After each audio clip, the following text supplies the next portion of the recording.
Euzu billahi mineşşeytanirracim. Bismillahirrahmanirrahim. Rabbi şrah li sadri ve yessir li emri ve hlul ukdeten min lisani yefkahu kavli. Sadakallahul aliyyul azim. Salam əziz izləyicilər. Yenidən sizləri xoş gördük Qur'anın dili ilə proqramında. Biz keçən verilişlərimizdə dedik ki, Allah Taala hub kəlməsindən, yəni məhəbbət, sevməklik kəlməsindən Qur'anda bir neçə yerdə və bir neçə dəstələr üçün istifadə edib.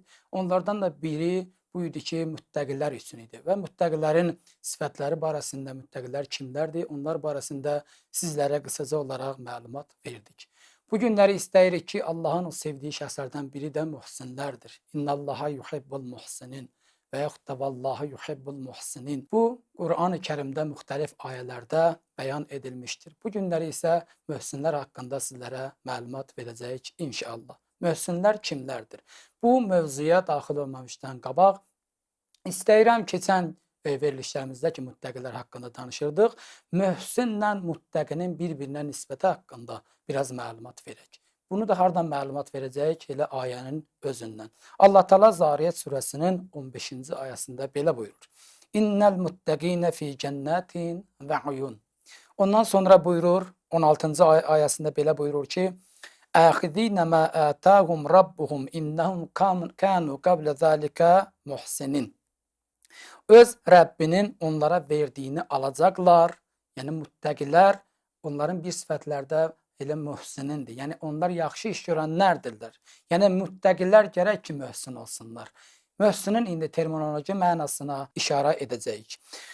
Buyurur ki, öz Rəbbinin onlara verdiyini alacaqlar. Çünki onlar bundan əvvəl yaxşı iş görən adamlar olmuşdurlar.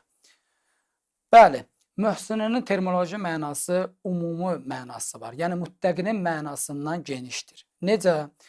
Misal üçün bir insan ki, heç mömin deyil, istər xanım olsun, istər kişi olsun və yaxud da heç müsəlman deyil, amma yaxşı işlər görür. Buna da mühsinin biz deyirik cəmiyyət arasında. Amma Qur'an baxışı ilə, Qur'an məntiqi ilə bunlara mühsin deyilmir. Qur'an məntiqi ilə kimlərə mühsin deyilir? O insanlara mühsin deyilir ki, müttəqin olsun. Ondan sonra imanı olsun. İmanı olandan sonra bu, ümumiyyətlə, müttəqin sifətini keçəndən sonra, müttəqin olandan sonra iman insana gəlir. İman mərhələsində keçəndən sonra mühsinlik mərhələsi gəlir. Mühsinlik də təkcə Qur'anın baxışı ilə təkcə yaxşı iş görməlik deyil. Mühsinlik həm maddi nimətlərə şamildir, həm mənəvi xüsusiyyətlərə şamildir. Bir insan gözəl söz deyir, kiməsə gözəl nəsihət edir. Bu da mühsindir. Məsəl üçün, ata oğluna nəsihət edir. Oğlum, pis insanlarla oturub durma. Oğlum, böyükləri görəndə, özündən böyükləri görəndə onlara salam ver. Oğlum, böyük gələndə ayağına dur. Bunlar hamısı mühsinin sifətlərdir. O ata da mühsin insandır. Amma bunun yenə də bu cür olan halda da bunun müminə, kafirə, müsəlmana, Yahudiyə, Xristiyana fərqi yoxdur. Bunlar hamısı mühsin adlanır insanlar arasında. Amma Qur'an baxışı ilə götürsək, əgər bunlar müttəqi olsalar, bunlara da bu sifət şamil olacaq ki, bunlara mühsin deyiləcək. Müttəqi olsalar necə? Müttəqi Allahdan qorxan, günahlardan çəkinən, Allahın əmrlərini yerinə yetirən bu insanlara müttəqin deyilir ki, keçən verilişlərimizdə izah etdik. Bəli, mühsinlər nə olacaq? Allah Teala buyurur ki, öz Rəblərinin ona verdiyini alacaqlar. Buradan biz başa düşürük ki, bir insan, ümumiyyətlə misal çəkmək istəyirəm. Bir insan əgər özü bir iş görəndə və onun muzdunu alanda çox sevinir. Misal üçün, bir insan iş görməyib, gətir ona 100 manat ver. 100 manat verdikdə düzdür, o 100 manatı səndən alacaq və sənə də təşəkkür edəcək. Amma o 100 manatı xərcləyəndə bəzən insafla xərcləməyəcək. O 100 manatı xərcləyəndə özü qazandığı kimi xərcləməyəcək. Onu elə o tərəfə, bu tərəfə lazımsız şeylərə xərcləyib qurtaracaq.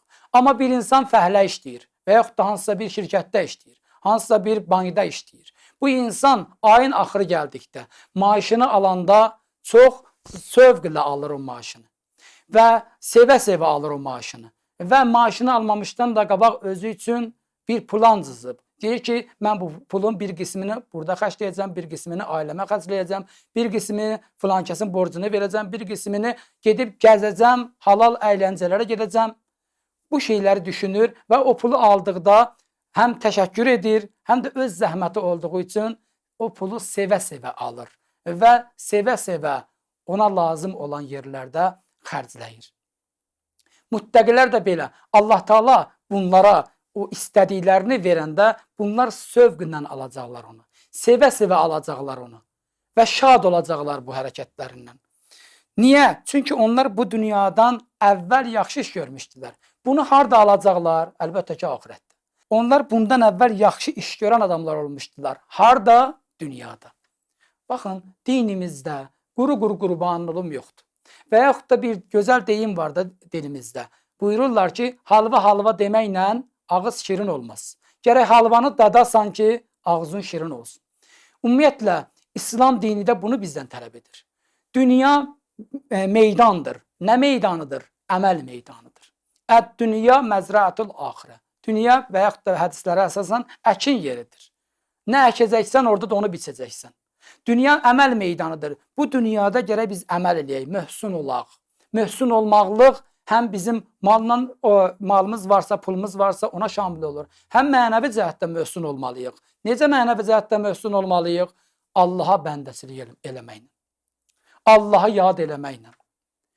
Bizə Allah Taala kimləri ki, höccət buyurub, onlara baş əyməkliklə, onların yolunu getməkliklə, Peyğəmbər sünnəsinə əməl etməkliklə, ona davam etdirməkliklə, Peyğəmbərlərin, imamlarımızın üzünü ağ etməkliklə biz möhsün adlanacaq.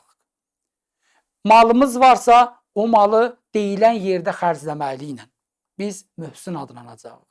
İstər o malı müstəhəb yerlərdə xərcləyək, heç bizə vacib olmasın, yerə də biz möhsün adlanacaq. Bir də ki, vacib yerlərdə də xərcləsək. Misal üçün, bir insana xumus vacibdir, zəkat vacibdir. Bu insan xumus düzdür, vacib əməldir. Bu insan xumusunu, zəkatını verəndə də möhsün adlanacaq. Çünki bu Allahın əmrini yerinə yetirir.